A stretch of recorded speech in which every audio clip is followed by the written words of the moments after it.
Hello everybody and welcome back to the Albion News and Opinions channel. I don't know how I struggled with that. And today I thought what I would do is I would do my championship predictions. Now I did do these predictions on Friday morning before the season kicked off. You're gonna have to trust me on that one. I know it's come out a bit late. I just didn't have the time to get this voice over done in time. So yeah, I've had to do it now. But let's get on with it. But before we get on with it, I will ask you to subscribe. We are trying to get 100 subscribers by the end of the year, and I can do that with your help. So if you're not subscribed, make sure to subscribe. Right, getting into the predictions now. In last place, we've got a very common prediction, and that is Derby County. If Derby don't go up, I'm not going to do some sort of bet, but I'll be amazed if Derby don't go up. If Derby don't go up, I will sign a Derby player for my FIFA 23 career mode. I will sign their worst player. Sorry, if Derby stay up, I will sign their worst player, because there is no way they are staying up. They've got about 13 players. They can't really bring any players in, and all of these are my opinions, by the way. I should say that all of these just are my opinions. They're probably going to stay up now, but I just can't see them staying up, unfortunately. I think with Rooney in charge, he might come good, but he's inexperienced. I just don't see him doing that well. I just can't see Derby staying up. I think they're going to go. In my opinion, they are going to go down. 23rd place. I've got Blackpool. I think before this I looked at all these signings that sides had made, and I must admit I don't think Blackpool have done great in the transfer market compared to the other two promoted sides. Maybe I'm a bit harsh putting them down there, but I think they're gonna go down, which a lot of people are predicting them to stay up. So part of me putting them there is almost because a few people are predicting them to stay up. I want to go for something a bit different here, and also I just think Blackpool are gonna go down. And the next one is Huddersfield, and simply because, again, I know I'm kind of jumping on the bandwagon with Huddersfield and Derby, but just looking at their side, it just doesn't seem good enough to really stay up, in my opinion. I just think they're going to go down. Of course, Huddersfield drew with Derby on the opening day 1-1, or was it 1-1, or did the side win it? I forgot now. I forgot what happened, but that'll be interesting. And let's go on to 21st to 18th, and in 21st place we have Peterborough United, just avoiding the relegation zone. Now, after the opening weekend, maybe I'd say Peterborough might have a chance, probably more likely to go down. They didn't look that good against Luton. Well, I didn't see the game, but they lost 3-0. Don't think they created much. But I think they might just have what it takes to stay up. I think they've made some good signings. I think they've really improved the middle of the park. And Luton, they've lost 3-0 to Luton, but Luton are a good side. They're not a side you should be embarrassed by losing to a Luton. So 21st, yeah, pretty much down there. I think it's going to be tight. But I think they're just going to do enough to stay up. Now in 20th, we have Blackburn Rovers. And I don't think Blackburn are going to have a really bad season. I think it's just going to be really tight in the middle of the park, the middle of the table. And for all I really like Tony Mowbray, I don't think Blackpool are going to be in a particularly relegation battle this year. I think they're probably just going to I think they're going to do what Blackburn do and be about mid-table or in the playoffs, and at the end of the season they're just going to fall off and they're just going to end up being in 20th.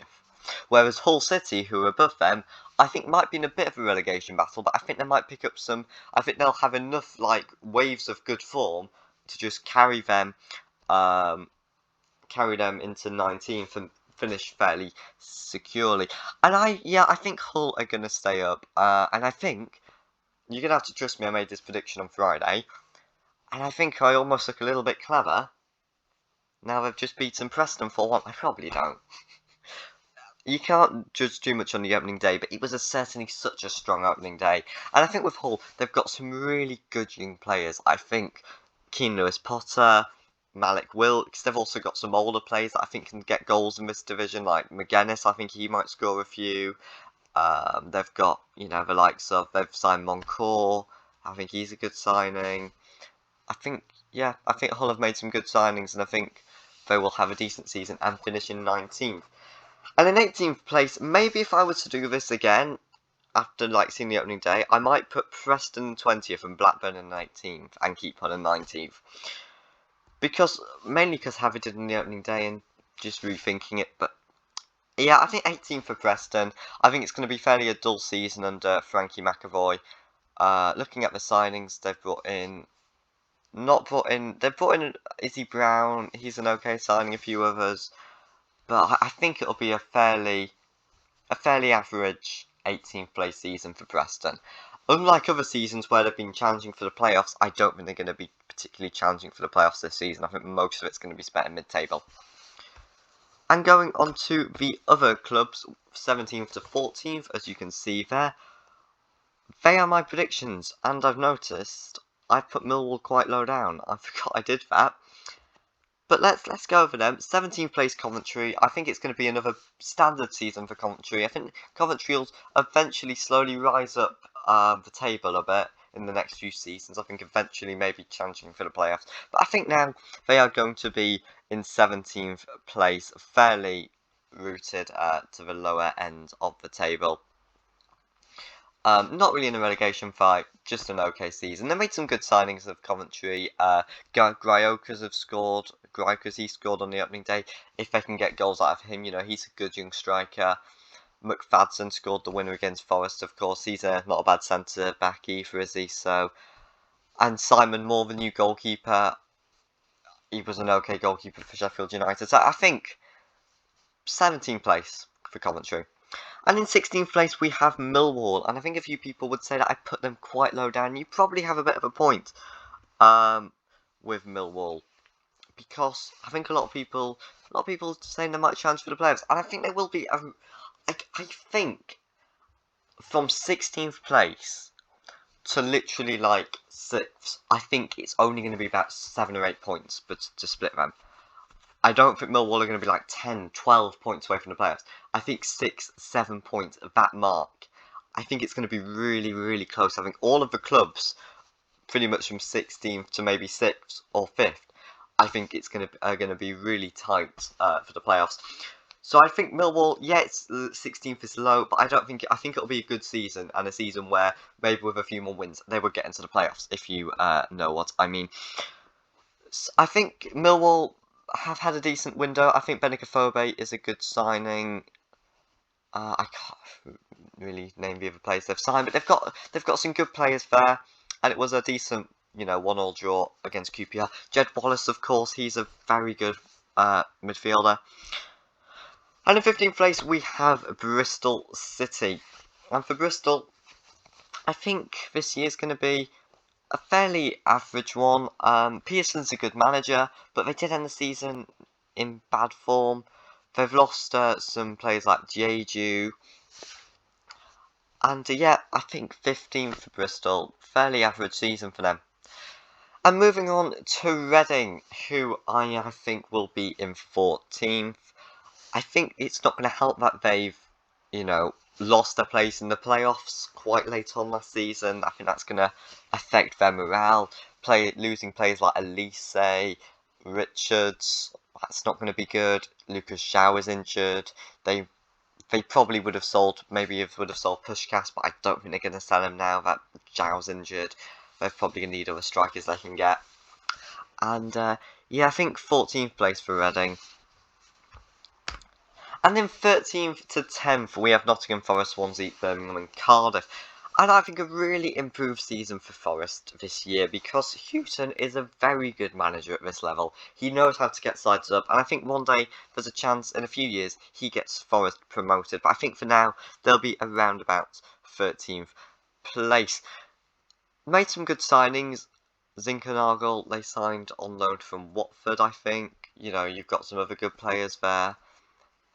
It will be a kick in the teeth losing on the opening day in the way they did to a 96-minute winner by Forest. But I think they're going to have an okay season. I think they're going to be challenging for the playoffs for a bit of it, but I think they're going to be in 13th.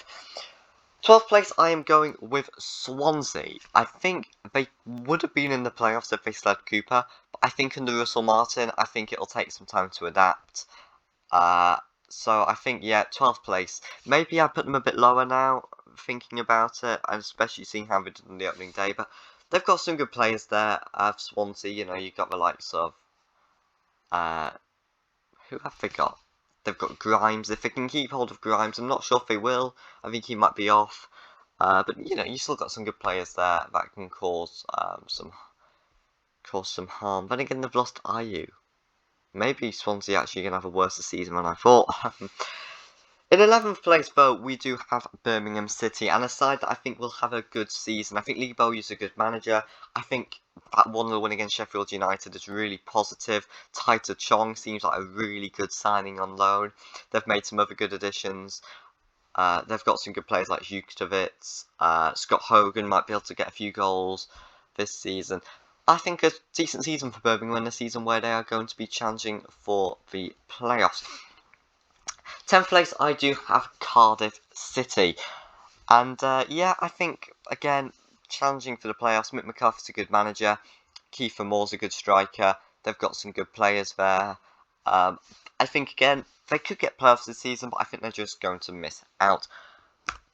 And on to the sides that are going to miss out on playoffs, we have Luton, Barnsley and Stoke. Luton are a side I am backing this season, because I'm a big fan of Jones, the manager. I think he's a great manager. I think their new signing, that I forget his name, he got a couple of goals and assists on the opening day. Came from Wickham. Really good signing, I think. I think he's going to have a really good season for them. And I think they've just got a good squad of Luton. They've lost Nathan Collins to Cardiff, but I don't think that's going to matter too much. I think they're still going to have a positive season. 8th place here we have Barnsley, and a lot of people think Barnsley are going to have a drop-off. I don't think they will. I think they know how to appoint a good manager. I think they've made some really good signings. I think Josh Benson is a really good signing. They looked okay on the opening day in a 1-1 draw. I think they might have drawn to Cardiff actually, and I think they're going to be challenging for the playoffs again. I think this time though they are going to miss out. And in 7th place, I'm just missing out, we have Stoke City. And unfortunately, I think Tyrese Campbell is injured again, but they've still got some good players. Sam Surridge, I think is a good signing. Vrancic is a terrific signing. We have seen this before, where Stoke have made a bunch of good signings, like literally for the last 3 championship seasons. They've had what seemed to be a really good summer, and they've just missed out on the end. But I think this time will be a bit different. I think this time they're going to really mount a good push for the playoffs, and they're going to get close, but just fall away. And on to the top 6 now, and is that a bandwagon? Yes it is, I'm jumping on it. I have put QPR in the playoffs, like everybody else has. But I think there is a reason everybody else has put them in the playoffs, because they ended that season so well, and they managed to keep the players that ended that season so well. Charlie Austin, Device, Johansson, they kept Field, our academy player. But he's got injured, which just, it's really bad. I'm really sad to see he's got injured, because he could have a really good season if he just manages to play a full, even just 35 games. Even if he just plays 35 games, I think he'd have a good season, but hopefully he'll come back stronger, and hope he might even come back with QPR in the Premier League. We'll see. So yeah, 6th place Premier playoffs for QPR. 5th place we have Middlesbrough, and under the guidance of Neil Warnock, he gets sides promoted, and I think he's going to get this side playoffs. They had a good 1-0 draw with Fulham on the opening day. Well, classic Walnut game, wasn't it? Fulham was dominating for the whole of the game. All of a sudden, they get a goal. So yeah, they've made. I think they've got a good side, Middlesbrough. Got a good kit this year as well. 5th place. Now in 4th place we have got Fulham, and again, a lot of people seem to think they're going to get automatics. I just don't see it. I think Marco Silva's a good manager, and I think he'll get them playoffs. But I don't know. I just don't think it's going to be as good as a lot of people think Fulham are going to be. I don't think they're going to be as good as people think. I think a lot of people seem to think they're going to walk the league. No, I don't see it. I don't think no side's going to walk the league this season. No side's even going to be like Leeds last season. Or, I think it's going to be really tight. 3rd place we have Bournemouth, and yeah, you've probably noticed who's in the automatic spots. And I can't put my own team. I've got to be optimistic about my own team and my predictions, right? Haven't I? You've got to be really. But 3rd place Bournemouth. They've got a good side. I think keeping hold of Danjuma is a massive coup. I think Solanke can get goals in this division. Actually, wouldn't say coup, wouldn't you? That's normally when you sign a player. But it's really good that they've managed to keep Danjuma because he's a really good player in this division. They've got some really good players. They've got Billing, Pearson, Cook, Lerma. They've got 4 really good midfielders there. David Brooks is decent as well. Got some good defenders in Metham and Cook. I think they're going to have a solid season. I think they're just going to miss out on automatics. I think Bournemouth are definitely going to be in the playoffs this season. And they've got some good young players coming through, which we saw on Friday night. Players like, Anthony and another few young players coming through. Kilkenny's, he looks good as well. So yeah, 3rd place for Bournemouth. And on to the top 2, West Bromwich Albion and Sheffield United. Now you can tell I did do this on Friday because I might not put Sheffield United in 1st after their game, but I put us in 2nd. Now going on to 2nd, I think we're gonna have a good season. I think we've got some good players. I think Mowatt's a good signing. Clark is a good signing. Castro might come good. Reach, I think will be a decent squad player. I think it'll be tight, and I think we'll just get 2nd. But you've got to back your own team. And of course, Sheffield United, I have put 1st place. Yeah, pretty standard. I don't think they're gonna walk away with the league. I think they're probably gonna win it by a point or 2, maybe even on goal difference. Who knows? But they've got a good squad. They've got probably the best squad in the division, in my opinion. Maybe not the best starting lineup, but definitely the best squad. With they've just got such a good squad. That's all I have to say about it. But that is pretty much it. At the end of the season, we will do this and we'll compare my prediction to the other people's championship predictions and do a tape and see how I did compared to the other ones. Basically, whoever gets the more points you get, the worse. So if I say Sheffield United are going to finish 1st and they finish 8th, then I get 7 points basically because I'm 7 places off. So we'll do it like that at the end of the season. In about a week's time, I'll do my Premier League predictions as well. I may even do a podcast in the next few weeks, maybe if we sign somebody, or I might do a preview for the game. That is pretty much it, though, for today. Hope you all enjoyed this. Just wanted to get it out, kind of just state my predictions and see how many I get right at the end of the year, because it'll be interesting to see how we do. Put your predictions in the comments below. It'll be interesting to have a read through them. If you want to put your predictions in the comments, actually, I've got a good idea. At the end of the year, I will incorporate you onto the list of of my predictions and see where you rank against other YouTubers and their championship predictions. So far, all I think the only people I've really seen have done championship predictions has been Lawrence Alcott and Fogden and Fogdad. But they're 2 ones to go off. Thank you all for watching this video, and I'll see you in the next one.